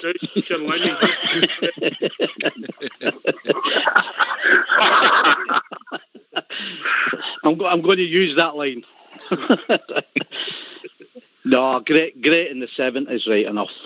Like the guy's just saying that I'm banging on his head right enough, and that's when all my fond memories come from. Not that all the time I follow Rangers, you know, they're all there, but something seemed to happen in that era right enough. It was the start of his, you know, the League Cup final, big DJ scoring. It was the start of that wee run and the great team, great spirit that club had, and the will to win. Didn't always win the games. I mean, our second treble, if I remember rightly, we get bumped to Aberdeen, then we get done at the Minifield for Ibrox, and we're all shouting for Jock Wallace's head. Then I think we went and beat Partick Thistle 4-0, 2-0 down to the filth the following game, come back to win 3-2, and we just seemed to take off in that one. Big Peter McCloy swinging on the crossbar when we won the second treble. Big Jackson's header there. Big Jackson's header in the last minute in the League Cup final. Wee Doddy with his daisy cutter to get us one up the first. The wee header across the keeper Clark. Oh, many memories. Do you want my team? I've got a team for you. Aye, go on then. Right, I'm going just to straight up as I would look at it as a way and watching him running away and following him. I'm going Peter McCloy in goals, Sandy Jardine number 2. Now I know you might be a bit debatable because you've gone Greg, but number 3 for me is Wally Matheson. My 2 in the middle is Greg and Jaws. My central midfielders are Doddy and Russell. I've got McLean out on one wing. I've got Cooper out on the other wing, and I've got Steen and Johnson going right through the middle for the goals. Well, the criteria that the boys had, and I'll say that loosely for these 2 cheats, they had to play the majority of games in that era, that decade. So obviously Bobby Russell and David Cooper couldn't get in the 70s decade, mate, even though they played. Aye, well, I get that, but I'm sticking with mine anyway. I think their team, if it was just players that played for the 70s, would have been maybe 50% different for that. GFK? Oh, definitely. Myself and Albert debate it long to try and put players in it. We wanted Davy Cooper in because we know what he done, but yeah, obviously Davy Cooper's time was more in the 80s at Rangers, and there was other players there. Bobby Russell, fantastic player. Love to have him in my team, but I think we kept to the criteria pretty well. I know our formation and the team that we picked might be a wee bit out there, but I'll still say it's a good team, and I stand by the adjudicator's decision that they allowed John Gregg. So for me, it's a good team. Yeah, let him in, so he's in. Yeah. Yeah, well, that's my thinking. If you're allowed John Gregg, I'm allowed David Cooper and Bobby Russell. See what I mean? You've opened the floodgate. Yeah, aye, but listen, well, you think about it, as Kenny said, Derek Johnson's goal to win the League Cup, and then 72, the Cup Winners' Cup, 73, Scottish Cup final, 75, we won the league, 76, we won the treble, 78, we won the treble, and actually, when you think about it, 79, we were actually robbed out of treble, albeit because of fit congestion, again in Scotland, yeah? Yep, absolutely, mate. But that doesn't count, no, I mean, in Scotland, it's they don't look at things like that, but you can win a title with a Zoom call, and that seems to be all right, but the rest of it doesn't seem to be counting anymore, you know what I mean? But that was a brilliant time. They got to the stage you just throw trebles on the ball to win. We'll soon find out different. I mean, they're difficult to win unless you've no competition. Then they're pretty easy to win. But aye, so the 70s are fantastic, mate. Absolutely fantastic. But as I say, me and Jimmy's thinking with the beginning was to put the Cup Winners' Cup team in and then take out certain players and tweak it that way. But we couldn't do that. We weren't allowed to do that with that fantastic rule it was created, which we really appreciated. I've got it actually typed up with frames and up my wall now. I'm going to live by that rule. I think you've mentioned it once or twice the last few days. Some of your language, I've not heard any language like it all, but I've got to be honest with you. I was quoting her. She was helping me. That was her language. Aye. Andy, some magical players there talked about earlier on. Oh, fantastic. I mean, there were other part players in there as well. You're talking about Alec Miller. Alec Miller was in and out quite a lot, but he reminds the guy we had as well that used to back and forth, Alec Forsyth at the back. He wasn't a bad defender. And then we had the crazy guy, Gregor Stevens. Jesus Christ, he'd take everything out, didn't he? I think Gregor, don't think Gregor Stevens. Oh, no, he was the 80s, wasn't he? The 80s and the 80s. Aye. That came in 79 as well, mate. Yeah. Right. But yes, with some great players around back in the day, right enough. There was guys what about Bobby McKean? What a player he was.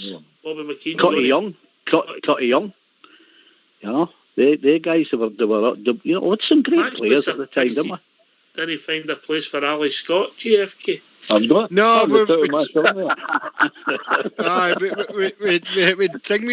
the various players that you mentioned there, but Albert came on to the phone with me and he said, I'm just after the phone to the gaffer there, and he was swearing at me. No, and that's, I believe what Albert says there, so what can you say? It's good fun. It's good fun because it's not just about picking the team that you think, whether that team's right or wrong, but it's the memories all round about that. Yeah. And that's what makes it the night it is, because, you see, go to see certain players play in a certain era, whatever year that was, and it brings you back a memory. What you know, a lot of the guys are naming them maybe in the lobby. I'll remember some of the 70s, especially Fox. He was maybe puffing or something. The adjudicator can't remember any of it. No. But things like getting lifted air, my first time's gone to Ibrox when you were getting lifted air, and, these type of things. As a young boy getting into the games for nothing because an adult would lift you air, but it was absolutely fantastic time to go and see Rangers, and as I say, that's what this thing is about. And listen to my two friends last night, Bridge and Mr. Kipper and that. So their memories about the 60s, and it was great to listen to it. And I hope he's enjoyed myself and Albert's stories, because that's what it's all about. Good memories about following your team, and a lot of good friends that I had in the 70s going to see the Rangers. Some of them unfortunately no longer here. We had some wonderful times, and some of the buses we went in, health and safety was right out the window, but you wanted to go and see the Rangers. The windies are right out the windies. Aye. The adjudicator says peace man, over and out. Peace man. All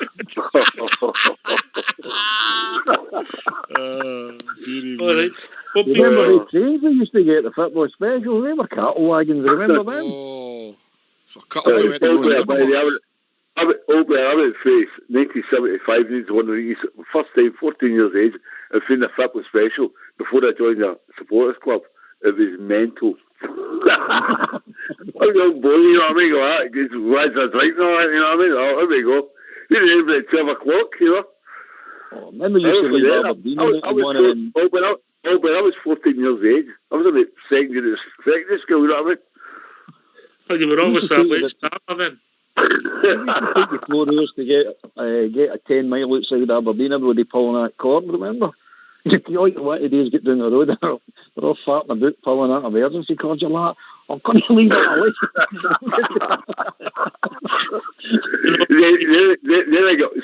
Then I got older, right? I joined a bus, right? Well known, next to Royal, right? And then going to Aberdeen for the 76, 77 onwards, right? It was brilliant, man. You stayed up there at midnight, you know, you're in Aberdeen, you used to get into clubs, nothing pubs and all that. I had a bird right, stopped phoning me up for years. Used to be here for 2-3 years later. Every time Rangers were up at Aberdeen here, see her there a few months later, that was that great relationship there. By the way, don't ask me her name, but the time I had in Aberdeen, I loved it, you know, before they stopped the buses, you know, that time was brilliant. I've been joined by Bob Ger. Evening, Bob Ger. What an enjoyable show, man. Absolutely fantastic. Amazing. I'll take my hat off to GFC and Old Bear. Hi. Bob Ger, what was that Bayern Munich team? Can you remember that for the semi-final? I'll remember Messi. Meyer was the goalkeeper. Schwarzenbeck was the right back. Breitner, I think, was the left back. Your old pal Ruff was the right half. Beckenbauer was obviously the centre half. I can't remember the left half. I think the outside right was a guy called Krauthausen. He had a dig at Alfie Corn in the first game. Yeah, and you had Uli Hoeneß and the great Gert Müller, of course. And the last two players just escapes me. But that was the nucleus of that team, was the German World Cup squad. Aye. You see, they won the European Champions. There were about 9 of them in the West Germany team, weren't there, at that time? Aye, there were. 9 of them. It's unbelievable. I'm thinking about Overath, that he played for Cologne, eh? He didn't play for Bayern, he played for Cologne. And I can't even mind who the winger was. He was flying machine. He was outpaced with Wally Johnson that night, you know. That was Wally Johnson's greatest game for Rangers that night. And Derek Parlane wore number 4. He was in for Greg. Greg was injured that night, aye. Greg was injured that night, if you remember. And a lot of folk were saying that we thought that Rangers were a better team without Greg. For whatever reason, I don't know. But if you mind, the man took a painkiller injection in Barcelona for to play. Yeah. Greg. I thought memories, absolutely brilliant. I've been in the living room there and he was singing Shang-a-Lang to her. So there you go. In the year. How did you do with the music, Bob Ger? How did you do with the music? I did all right. I got 1 or 2 of the years wrong. I got the Rubettes one. I said that was 75. It was 74. And what was the other one? I think I got the David Essex year wrong. But I got every one of the artists and the song. So, even the Blondie one. A bit of fun, Bob Ger. A bit of fun. Fabulous fun. Brilliant. There's only one criticism I've got to this show. Can you not keep it going all day and all night, Hawks?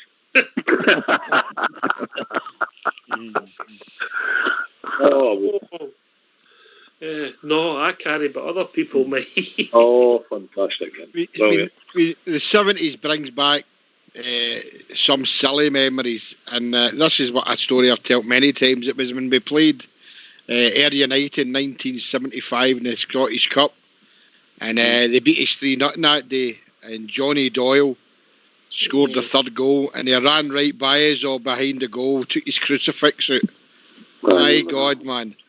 There was everything getting thrown at him. He ended up getting sent off, but needless to say, I didn't get home to the next day. I was taken away in a wee blue van. He was lucky he didn't get killed that day, wasn't he? Oh, my God.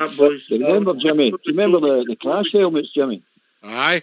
Remember the painted crash helmets? That was and the wee Coca-Cola dimple box? And then you had spearmint chewing gum and macaroni spearmint chewing gum. Remember that carry on? Crash helmets when I get ahead of the game. And Sorry, man, guys. Right, here's a story I'd like to tell you from 1971, mate. I was quite a good footballer at that time, mate. I was picked for under 12 to represent Glasgow, right? And I was only 10 at the time. And it's captain Glasgow Select, Boys Brigade and everything else, all united, you know. And unfortunately, I like climbing, you know, at the time. I decided to take a hike onto a roof, a steep roof, South Annandale Street in Govan Hill. What I got, I fell 50 feet, peeled myself in spikes right through my stomach, 50 feet drop, lucky, very lucky to be alive. Photographs on the paper, check out, you'll get up in the lecture library, Holland Spikes, Soccer Boys Glory, brilliant player for that age group. Anyway, we're in hospital in the Victoria Infirmary. Been there for 2 weeks and I get transferred out to Milskirk at the time. Who comes up to see me? Scott Simon. He seen me in the paper, right? And I'm being honest, guys, right? I didn't know who Scott Simon was, right? All my family around me, this is Scott Simon. I'm only 10 at the time, you know. Oh, you're the boy, blah, blah, blah, you know, and my family and all that. See, a couple of days later, who comes up? Jimmy McGrory, a Celtic legend, right? Right, and I've not got a clue. I had one Uncle Frank who was a Celtic supporter. My family, this old man, he was an old man to me, you know. He sat down and he spoke about football, you know. So sometimes in life, he gave me a lesson. He told me at the time, Jimmy McGrory, he said, always play football. Doesn't matter, you know. Give me a wee bit of education at the time. I always remember that, you know, what he said. Support your team, but, you know. And that's a true story. 1971, you can check out the Mitchell Library, Kenny McDonald, boy falls in spikes, spoilers, soccer, youngest player in Glasgow ever selected to play, you know what I mean? Captain in Glasgow team. Sorry, Mitchell Library. Cheers, mate. Had a bit of trouble for us. It was 1971, you know, and it was, you know. Cheers, Kenny.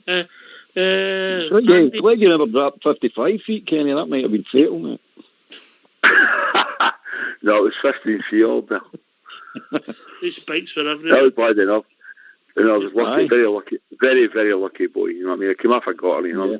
You know what I mean? And I like climbing and I don't know. Just one of you ones, you know what I mean? Lucky boy, very famous, very my left side of my stomach and the back and all that. And miracle. They told my mum and dad when they make it. Oh well, you're still here. Here, pal. I have. Andy, 55. Andy, listen, if you were picking a manager in the 70s to manage the team, who would your manager be? Oh, but Jock Wallace. Jock Wallace, okay, all right. Yeah, I don't think he'd be alone. Albert? Jock Wallace. JFK? Without a doubt, Jock. Aye. What was Waddle? Wasn't he remembered fondly with his support? Is he? Bob Chia? He wasn't, no. I mean, he won the league with Kilmarnock, obviously. He was out the game. He was a journalist, wasn't he? He had a journalist. What paper was it? The Record? Express, I believe. Express, I believe, aye. And he was, I don't know, Wallace. You know, he must have wanted to. The man, he came back into management, but it didn't start off too well for him. Was it Waddle that signed Steen? I think that's a question from you guys. I think it was. It would be 1968. It had still been Dave White. Dave White, aye. Was it White that signed Steen? Aye. Well, aye, but. I didn't think Waddle was. I'm not going to say the man's heart was in it. Of course, he was a true Rangers legend, but I think the magic that he could weave an ordinary squad of players at Kilmarnock had kind of left him at the time, and he maybe had a tinge of regret coming back and handed down the reins to Jock Wallace, and the rest under his big jog is history. But I think that stadium was down to Waddle, you know. Aye, but then he made the admin side of things, JFK. That's right. Aye, he did. He stepped back, you know, and I mean, I think he had a bit of work to do as well with the pools and things like that, and different things. And took me to day with the everyday running of the club. So, but we all know he became a general manager, didn't he? Aye, but we all know Ibrox wouldn't be the way it is now if it hadn't been for the foresight of Wally Waddle and going forward and getting the stands all built the way it is, and it was him that started it. So I think he's we'll the only manager in our history. He's the only manager in our history to win a European trophy. It's no Sorry, guys. It's no difficult to mention one at a time, right? So we had relatively great success. Scottish football, 2 World Cups qualified. Obviously, they got to a European final. We got to a European final. Scottish football was competitive. Albert? I mean, it really was. There were some good teams and good brand of football as well. I mean, I don't. Maybe I'm looking back rose-coloured glasses, but I don't remember it as defensive. I don't remember this everybody behind the ball nonsense. When you played Hearts, Hibs, even the Scum, Aberdeen, they were all attacking teams. But I remember they all tried to win the game. But I think that's a lost era now. So we went into the 80s, it sort of changed, didn't it? That's the way I remember it. I might be wrong.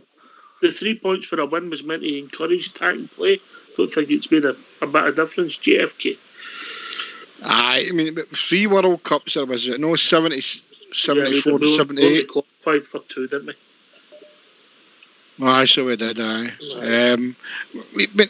I've heard people try to compare the way football was played in years gone by, But you think of the players that are playing football now and the players that are playing then. It was a different era, and you were allowed to play and you're allowed to tackle, and that's what made football so good then. The 70s for me was the best. No, because it was the time when I went to see Rangers at the very start. Just for me, the 70s football was great.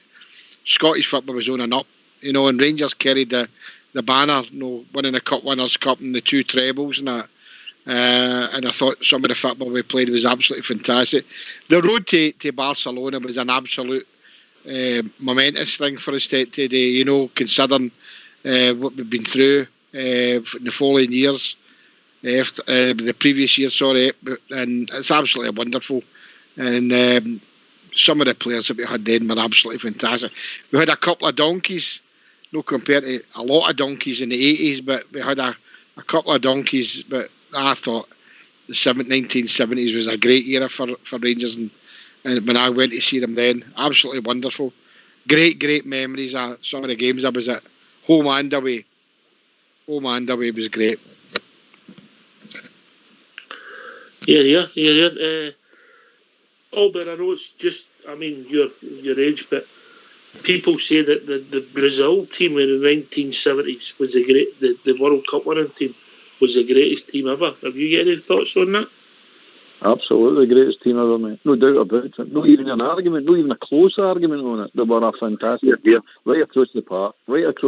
And there wasn't a bad player in it. The goalkeeper was just there to make up the numbers, basically. But every player in every position was fantastic, absolutely fantastic. And I don't think you're ever going to come close to having a team like that again, whether it's club football or international football. That to me was the pinnacle of the World Cup.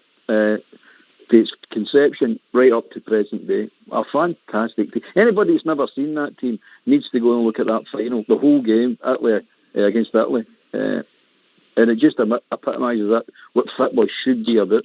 They were fantastic. All right, we've been joined by Baloo the Bear.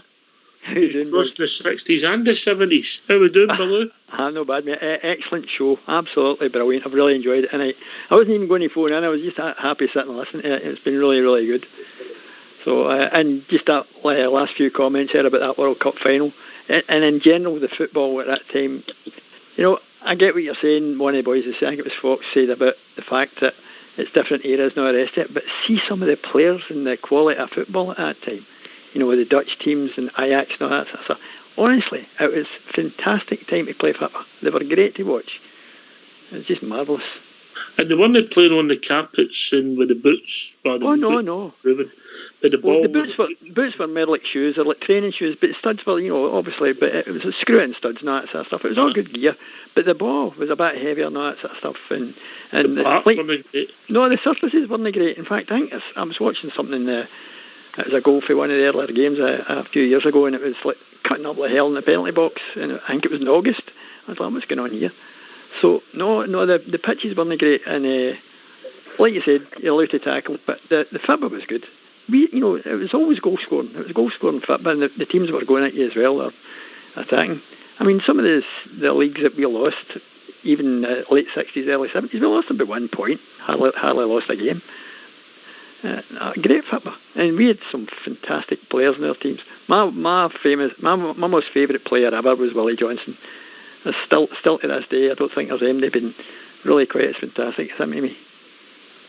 Well, right, I struggle to argue with that. I think a lot of Bears would. JFK.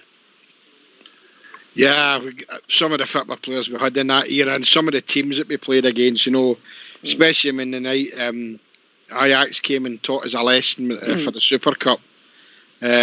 And to actually say that we saw Johan Cruyff play in the flesh was absolutely fantastic. I mean, that team, the Ajax team at that time, I think 60 or 70% of them was the Holland team.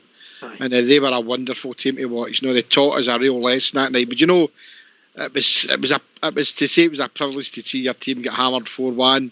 That might sound silly, but it was some of the teams that Juventus, Bayern Munich, teams like that. They do, especially the Bayern Munich. I mean, to say that we put out a team that you could say 90% of the German international team was absolutely a fantastic achievement. And being there on the night was absolutely wonderful. And these are memories that will stay with me. And the same as everybody that was there. It was absolutely fantastic, mate. But the 1978-79 season, with a bit of luck, we could have won that big trophy. Andy? Yeah. I think we were winning the game, weren't we? Right at the end there. And you talking about the Filth game? Then we were up in front.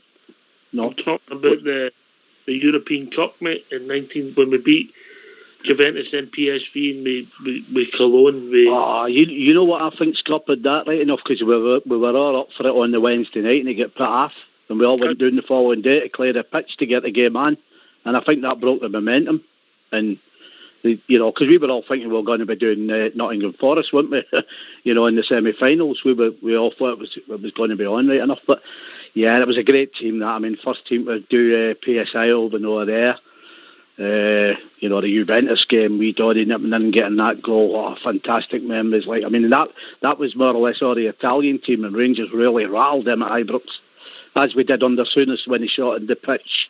With the other Russian, with that Russian mob, but there was some great times in that. I mean, that for me, that era, it stands out. We won the 9 in a row and all that, but that era, you could get away with murder back in the day as well. I know there was lots of things that went on there. I mean, the Waddle thing that you were on about there. I mean, I remember going down to Everton when the big streaker come on with just a Rangers cap, running about ball naked right enough, and Waddle coming out trying to calm us all down, and they were absolutely pelting. They had to take Waddle away.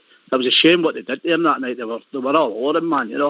The guy was a bit abrupt, and I think a lot of Rangers fans back in the day didn't take to that. He was threatening with what he was going to do, and he came out with that statement about, well, we've got hooligans and we're and a lot of the boys at that time, they didn't take too kindly to how he was putting it across. But Waddle was all right. He had the right heart for the club. When the disaster happened, he saw that something had to be done in the game. Ibrox as it is, So yeah, good times and worst time as well. I remember going to the Dundee United game after the disaster. That was very airy right enough, But anyway, we're talking about good times, aren't we? So. Aye. I checked out some of the attendances today, just out of curiosity.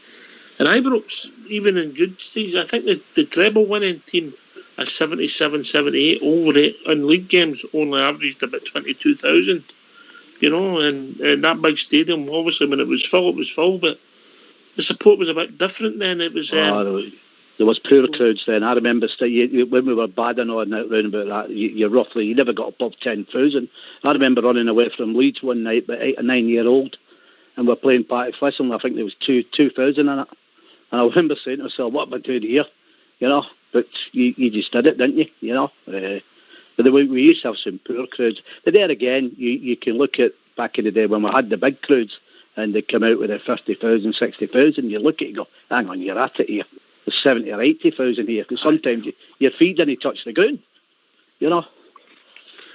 Well. But it's just different eras, and obviously you didn't have season tickets. Maybe people just didn't quite have the spare cash that they've got now, JFK. You're right. You went to the game because you could afford it. You know, the situation being with what happened at Ibrox and they outlawed the lift and air carry-on, and the 70s was a tough time for a lot of people, and there wasn't. I mean, there was some season tickets. I knew people who stayed where I stayed in Crawford Street and Partick. They did have season tickets. Me personally, I didn't for another 10, 11 years after that. But you went to the game when you could afford it, and it was tough times. But hooker be crook, I always used to manage to get the money. I need to thank my granny for that. She always get me stuck a half croon in my horn and said, "Away you go and see the Rangers a day." So it was good. It was great times, mate. Great memories, and some great people. As I say, I went to the football, met some great people. Going away to games and that, and going to Aberdeen in the days was a journey. It was like going to the North Pole. Logistically, it was on an old rickety bus, with a bucket in the bottom with the driver. 5 or 6 hours back then, wasn't it? Oh, definitely, mate. Aye. It was an experience, and I'm no decrying the guys that go to away games now. I wish I was fit enough to go to the away games now, but I've got it lucky. Some of the luxury coaches that you go in, but I'd never been a luxury coach in my life until I went to Blackpool. You're bang on.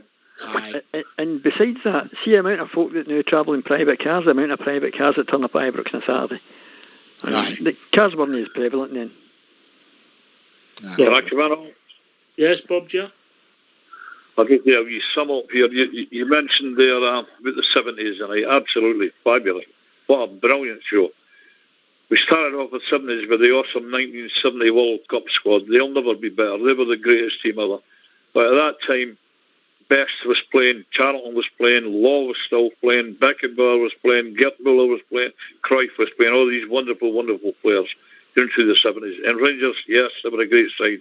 Cup Winners' Cup, 2 trebles, Joe Wallace the manager, etc., etc. But now, I look at the game now in the present day, you've got Ronaldo and you've got Messi. They're well into their 30s. And the only hope I see for the game at the moment is maybe the boy Mbappe coming through as a superstar. So I think there's a downturn in the standard player. I may be wrong, I don't know. Maybe the guys are giving me. But I'm going to sign off, X, and say thanks for the night, and it's been absolutely fantastic. All right, well, we've reached that time of the evening. Mo Mucker. Oh, well, anyway, I'll just hang on and put on. We've reached that time of the evening. Can I thank all you lads for joining us, but more importantly, can I thank JFK and Albert for putting herself out there for a wee bit of ridicule and a wee bit of fun. Yep. Good crack. You're welcome. Thank you. It was really enjoyable, and thanks for allowing us to come on and do it. All right. Listen, Rangers will be back tomorrow night between 8 and 9 with the last weekend of our lockdown specials, and then we'll be back in the Monday night with the 1980s. We will be joined by Dempsey and Makepeace, Southside and Linda. Yeah. Listen, everybody, thanks for listening. Please stay safe. We'll speak to you tomorrow night when the Bridgeman will be back between 8 and 9 talking about all things Rangers. Take it away, Old School Boy.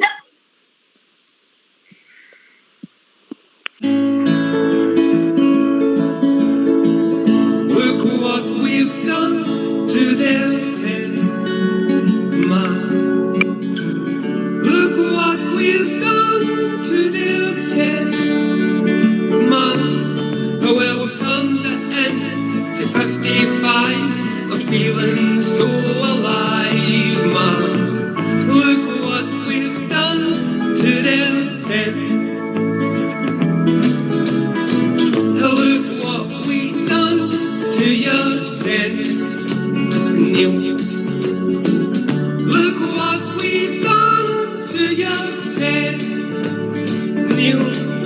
you've been shouting 10 for 9 years now. Don't care how you feel, Neil. Look what we've done to you, 10. Look what we've done to you, 10. Brown. Look what we've done to you, 10. Brown. Now we're taking it back to where it belongs. Hey, do you want to sing along? Look what we've done to your friend. Oh! Na na na na na na na na. Na na na na na na. Well, the journey in Europe, it's still on. As for the league, well, it's all won. Look what we've done to your 10. Look what we've done to your 10. Shame. Look what we've done to your 10. Shame. What a guy. You've been great. If you'd have signed a 5-year contract, I'd have made you my mate. Look what we've done to your 10. Oh! La na na na na na na. La na na na na na. Well, the journey in Europe, it's still on. As for the league, well, it's all won. Look what we've done to your 10.